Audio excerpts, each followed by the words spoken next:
কই সব শুটকি মাছ লাভার্সরা আয়া পড়ছি শুটকি মাছের আরেকটা রেসিপি নিয়া। আজকে করুম মশলা শুটকি।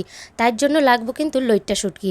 লইট্টা শুটকিগুলারে ভালো করে কাইটটা গরম জল দিয়ে ধুইয়া রগড়ায় রগড়ায় ধুয়া নিতে হইব, তাহলে ভালো পরিষ্কার হইব। এরপর পেঁয়াজ রসুন পেস্ট করে নেবেন। তারপরে শুটকি মাছগুলারে তেলে ভাজা নেবেন। ভাজার সময় কিন্তু দারুণ একটা গন্ধ বেরোইব।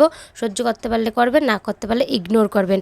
এরপরে পেঁয়াজ কুচিটা ভাজা নেবেন। তার মধ্যে পেঁয়াজ রসুন বাটা, আদা কাঁচা লঙ্কা কাঁচা জিরা বাটা, টমেটো কুচি, স্বাদ অনুযায়ী নুন, পরিমাণ মতন হলুদ গুঁড়া দিয়ে মশলাটা ভালো করে কষায় নেবেন। মশলা কষানো হয়ে গেলে এর মধ্যে ভাজা রাখা শুটকি মাছটা দিয়ে দেবেন। তারপরে শুটকি মাছের সাথে মশলাটা আবারও ভালো করে কষায় নেবেন। এরপর এর মধ্যে স্বাদ অনুযায়ী নুন আর পরিমাণ মতন জল দিয়ে দিবেন। ঝোলটা যখন একটু মাখা মাখা অবস্থায় এসে পড়বো আর ফুটতে থাকবো, সেই সময় নামানোর আগে একটু ধনেপাতা কুচি ছড়াই দিলেই তৈরি মশলা শুটকি।